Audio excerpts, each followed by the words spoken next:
आइए हम लोग class 10 science important MCQ questions देखते हैं। चैप्टर 9 का आनुवांशिकता एवं जैव विकास। विकासीय दृष्टिकोण से हमारी किससे अधिक समानता है? चीन के विद्यार्थियों से, चिंपैंजी से, मकड़ी के से या जीवाणु से? तो इसमें है इस चैप्टर में चिंपैंजी से भी आंसर।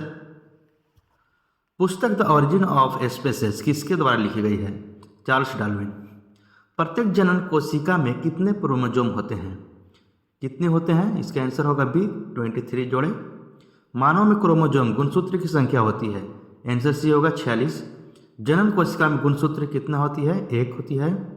जब नर युग्मक 23 गुणसूत्रों के साथ 23 गुणसूत्रों वाले मादा युग्मक के साथ संलयन करता है तो उत्पन्न युग्मक में गुणसूत्रों की संख्या क्या होगी?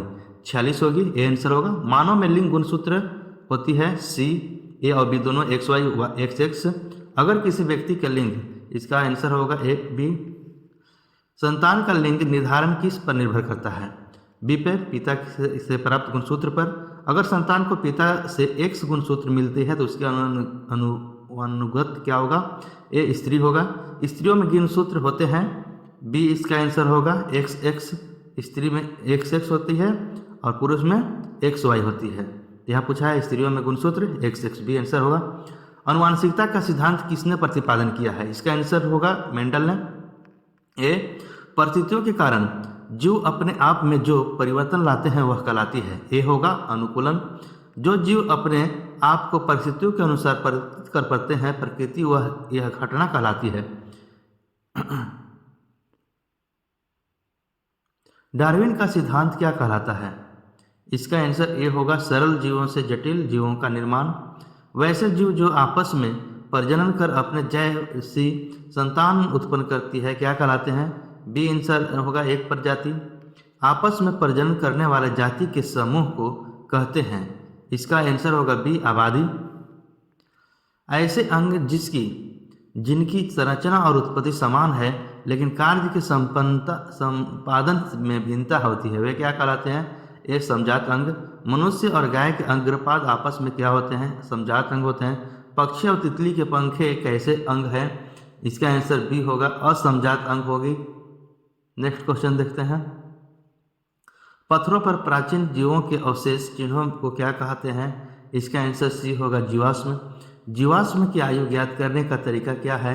इसका आंसर डी होगा इनमें से कोई नहीं। रेडियोकार्बन का निर्धारण, समस्थानिकता अनुपात, सापेक्ष, इसमें से कोई नहीं होगा। जीवों की उत्पत्ति से पहले पृथ्वी पर क्या नहीं था? इसका आंसर होगा डी इनमें से कोई नहीं। CO2 नहीं था, O2 नहीं थी, NO2 नहीं। मनुष्य और चिंपैंजी में क्या समानता है? इसका आंसर होगा सी, दोनों के पूर्वज समान थे। मानव का उद्भव कहाँ से हुआ? इसका आंसर होगा सी, अफ्रीका से। संसार मानव की कितनी प्रजातियां हैं? संसार में मानव की कितनी प्रजातियां हैं? इसका आंसर होगा ए, एक प्रजाति है। Next questions. जीवों के जटिल अंगों की उत्पत्ति कैसे हुई? इसका आंसर होगा सी, क्रमिक विकास से। कौन सा अति प्राचीन प्राणी वर्तमान के विषम पर्यावरण वाले स्थानों में आज भी जीवित हैं? इसका आंसर होगा सी, जीवाणु।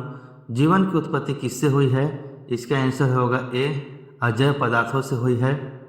Next questions. मेंडल का प्रथम नियम क्या है? पृथक्करण का नियम है। ए आंसर होगा। प्राकृतिकरण द्वारा जैव विकास का सिद्धांत किसने दिया था? इसका आंसर होगा सी, डार्विन ने दिया था। किस प्रजाति में अत्यधिक विविधता देखी जाती है? इसका आंसर हो जाएगा डी ऑप्शन सही है, मनुष्य। मनुष्य प्रजाति में अत्यधिक विविधता देखी जाती है। जीवों में वंशागत गुणों का निर्धारण है। वंशानुगत जॉन। आनुवांशिकता का पिता कौन कहा जाता है? ए, ग्रेगर जॉन मेंडल को। पीढ़ी दर पीढ़ी जनकों से उनके संतानों में संचारित होने वाले गुण क्या कहलाते हैं? ये हो जाएगा आनुवांशिकता कहलाते हैं, आनुवांशिक कहलाते हैं। नेक्स्ट क्वेश्चन देखते हैं। निम्न में से कौन सा गुण जैव विकास में मुख्य भूमिका निभाता है? इसका आंसर होगा ए, आनुवांशिकता गुण। मेंडल ने अपने आनुवंशिकी प्रयोग में किस पौधे का उपयोग किया है? इसका आंसर होगा सी, साधारण मटर का। विभिन्नता का मुख्य कारण क्या है? इसका आंसर होगा बी, ऑप्शन सही है, अर्धसूत्री विभाजन। विभिन्नता का मुख्य कारण अर्धसूत्री विभाजन है। जननिक विभिन्नता का मुख्य क्या है, मुख्य कारण क्या है? इसका आंसर होगा बी, अनुवांशिक अनुप्रयोग। ग्रेगर जॉन मंडल कब पादरी बने थे? इसका आंसर होगा डी, 1847 ईस्वी में। मंडल ने मटर के कितने गुणों का अध्ययन किया था? इसका आंसर होगा डी, ऑप्शन सही है, 7 गुणों का अध्ययन किया था। मंडल ने मटर के 7 गुणों का अध्ययन किया था। कौन सा रक्त समूह सबसे रक्त ले सकता है? इसका आंसर होगा सी, ए बी जो है वो सभी समूह से रक्त ले सकता है। निम्न में से कौन सा रक्त समूह सबको रक्त दे सकता है? इसका आंसर होगा डी, ओ। एक संकर संकरण का प्ररूपी अनुपात है। इसका आंसर ऑप्शन बी होगा 1:2:1, 1:2:1। मनुष्य के 22 जोड़े क्रोमोसोम को क्या कहा जाता है? इसका आंसर होगा ए, ऑटोसोम कहा जाता है, ऑटोसोम कहा जाता है। सर्वप्रथम 2 की उत्पत्ति किस जीव के कारण हुई? इसका आंसर होगा बी, नीला हरा शैवाल। चूहे की पूंछ पर 21 पीढ़ियों तक किस वैज्ञानिक ने काम किया था? इसका आंसर होगा ए, लैमार्क ने किया था। निम्नलिखित में से कौन स्त्रियों में पाया जाने वाला लिंग क्रोमोसोम का जोड़ा है? XX है। आंसर होगा मनुष्य में क्रोमोसोम किस 23वें जोड़े को कहते हैं? इसका आंसर होगा बी, लिंग क्रोमोसोम। लिंग निर्धारण के लिए कौन सा क्रोमोसोम उत्तरदायी है? इसका आंसर होगा बी, लिंग क्रोमोसोम। नेक्स्ट क्वेश्चन देखते हैं। निम्न में से कौन प्रभावी गुण है? इसका आंसर होगा लंबा, ए। नर्मदा घाटी में कौन सा जीवाश्म पाया जाता है? इसका आंसर डी होगा, डायनासोर का पाल। मिलर और यूरो के निम्न में से कौन सा अणु बना था? इसका आंसर होगा डी, इनमें से सभी, मतलब कि अमीनो अम्ल, शर्करा और RNA। अमीनो अम्ल, शर्करा, RNA, इनमें से सभी। जीव अपने जनक से कैसे भिन्न हो जाते हैं? इसका आंसर होगा सी, ए और बी दोनों से। अनुवांशिकता परिवर्तन से, जलवायु और वातावरण के प्रभाव से। जीव के वह अनुवांशिक लक्षण जो स्पष्ट रूप से दिखाई देते हैं कहलाते हैं। बी होगा फेनोटाइप। किस जीव की जीनी संरचना कहलाती है? बी, जीनोटाइप जीनी संरचना कहलाती है। Next question. आँखों एवं बालों के रंग में किस प्रकार की भिन्नता होती है? ये होगा अनुवांशिकता भिन्नता। जलवायु एवं वातावरण के प्रभाव से उत्पन्न विभिन्नता क्या कहलाती है? इसका आंसर होगा सी, कायिक विभिन्नता। मेंडल के प्रयोग में प्रथम संतति F1 वाले पौधे ऐसे थे। इसका आंसर होगा ए, लंबे थे। मेंडल के प्रयोग से प्रथम संतति F1 वाले पौधे लंबे थे। Next question. मेंडल के प्रयोग में टी का क्या दर्शाता है? इसका आंसर होगा डी, बी और सी दोनों, बौनापन और अप्रभावी लक्षण। मेंडल के प्रयोग में टी क्या दर्शाता है? इसका आंसर होगा डी, ए, बी दोनों, प्रभावी लक्षण और लंबाई। मेंडल के प्रयोग में टीटी क्या दर्शाती है? इसमें इसका आंसर होगा बी, संकर नस्ल वाले बौने पौधे। संतान का रुधिर वर्ग किस पर निर्भर होता है? सी आंसर होगा माता पिता के रुधिर वर्ग पर। रुधिर वर्ग ओ का जीन होता है। बी होगा इसका आंसर, अप्रभावी। एक प्रजाति विशेष में वंशागत विभिन्नता क्या उत्पन्न कर सकती है? सी होगा उप प्रजाति। उप प्रजाति जो है उसका वंशागत विभिन्नता को उत्पन्न करती है। समजात अंगों का पाया जाना क्या कहलाता है? इसका आंसर होगा ए, कुछ प्रजातियों का विकास एक भी पूर्वज से हुआ है।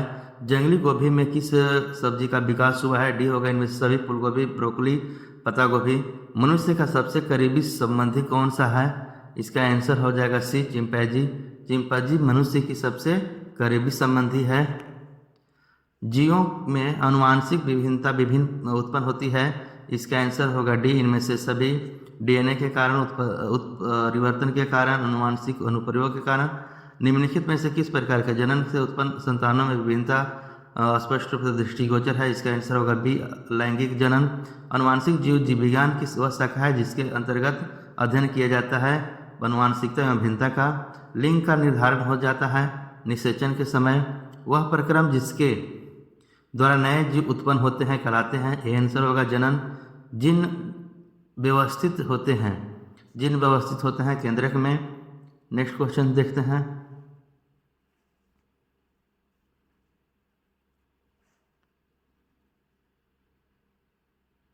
जीवाश्म विज्ञान है। जीवाश्म विज्ञान है जीवाश्मों का अध्ययन का।